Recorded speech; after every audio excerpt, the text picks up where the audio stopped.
What's up, folks? It's your buddy Fatalroadie. Today we're going to be doing the Raw recap. We started off with a moment of silence for those that were killed in the Las Vegas shooting. It's a sad sort of event. When the show started, we had a recap of Roman Reigns and The Miz. Then we come to our first match, Seth Rollins versus Braun Strowman. I'm kind of surprised that they opened up with this match. I figured this was going to go on a little further down in the night. It was a decent match. Strowman started off really strong. Seth Rollins' agility was the only thing that was keeping him alive for most of that match. Seth Rollins tried to dive through the ropes, got caught with a punch, which laid him out. He tried jumping from the top rope, got caught and slammed. Then Braun Strowman got him in the power slam for the win. After the match, he picked him back up, gave him another power slam. As he's walking up the ramp, Dean Ambrose music hits. He comes running out, starts a fight with Strowman, leads into the ring, and he ends up getting 2 choke slams and a power slam for his troubles. As Strowman's walking back up the ramp again, the Bar come out, and both of them jump Seth Rollins and Dean Ambrose. We then have a recap of what happened with Alexa Bliss and Mickie James,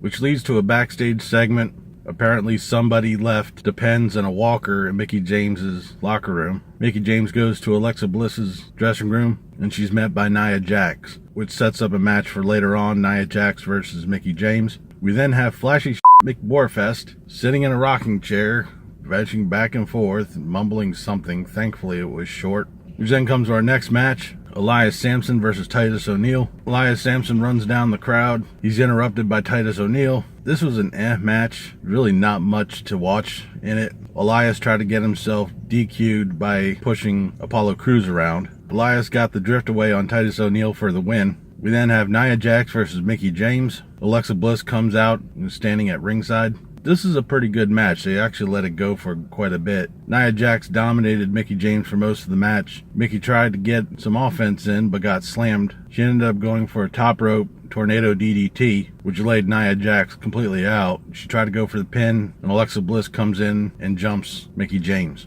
James and Bliss were outside the ring, and Mickie James gave Alexa Bliss the Mick kick and laid her out. This kind of confuses me because I thought they were trying to push Nia Jax for a while, at least until Asuka came to Raw. But like I said, it was a decent match. We had a backstage segment where Mickie James was being interviewed. Kurt Angle comes in and says that at TLC, Mickie James will be facing Alexa Bliss for the Women's Championship. We then have a recap between Enzo and the Cruiserweights, which leads to an interview with Enzo, and he's speechless. Thank God. We then have a tag match, Matt Hardy and Jason Jordan versus The Club. Why, I have absolutely no idea.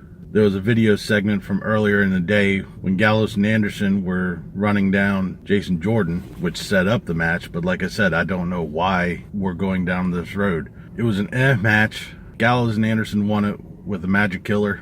We then have The Miz versus Roman Reigns for the IC title. During the announcement, Roman Reigns attacks Bo Dallas and Curtis Axel. He chases Axel up to the ramp with a steel chair and beats the hell out of Bo Dallas and Curtis Axel, taking them out of the equation in the match. The match starts off after the break. Roman Reigns is hammering down on The Miz. The Miz goes outside and takes over. Roman Reigns fights back, goes for a Superman punch, but The Miz reverses it into a skull-crushing finale, tries to go for a pin, gets a 2 count. Reigns finally gets a Superman punch in, goes for a pin, and he gets a 2 count as well. He starts to line up for a spear, and Sheamus and Cesaro come out, pull him outside of the ring, starts beating him down. So Roman Reigns wins by a DQ. Sheamus, Cesaro, and The Miz start beating down on Reigns real bad, go to leave the ring, come back and do a triple power bomb like the Shield used to do. The crowd is chanting for the Shield. They stand tall over Roman Reigns and gives the Shield fist bump. Finn Balor comes out, cuts a promo on Bray Wyatt. I don't know why we're still doing this.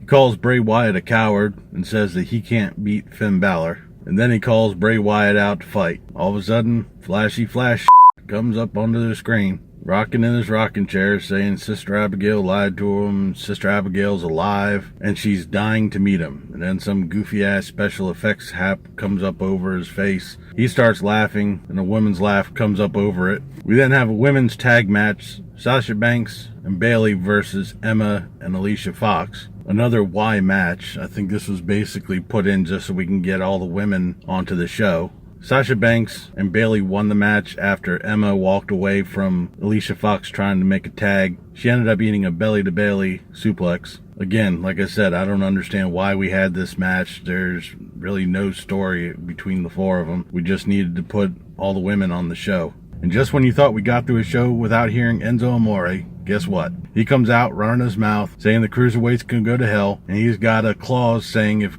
any cruiserweight that attacked him last week comes out and attacks him again, they're fired. So Neville and the rest of the cruiserweights come out, corner Enzo in the ring, and Enzo goes one by one running down each and every one of the cruiserweights. Then Kurt Angle comes out and does confirm the clause that any one of those cruiserweights attacks him, they will be fired. However, the person that he just signed to the cruiserweight division does not count against that clause, and it's Kalisto. He comes running out and lays out Enzo and stands tall on the ring post. I think we probably could have benefited by seeing someone from NXT or somebody else being signed. I can't get behind Kalisto. I've never been a big fan of his.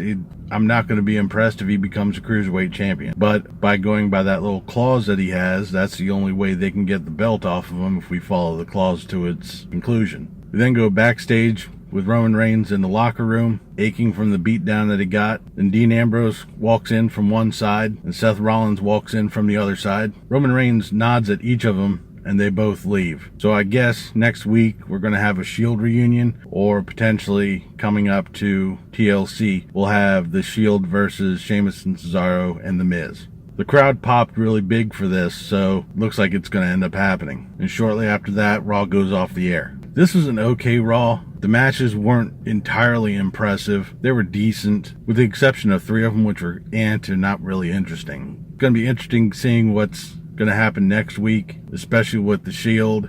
But that'll do it for this episode of Raw Recap. I'll be back tomorrow for the SmackDown review. Leave a comment down below what you thought of tonight's Raw, what you thought of this video. If you liked it, please give me a thumbs up. Don't forget to share and subscribe.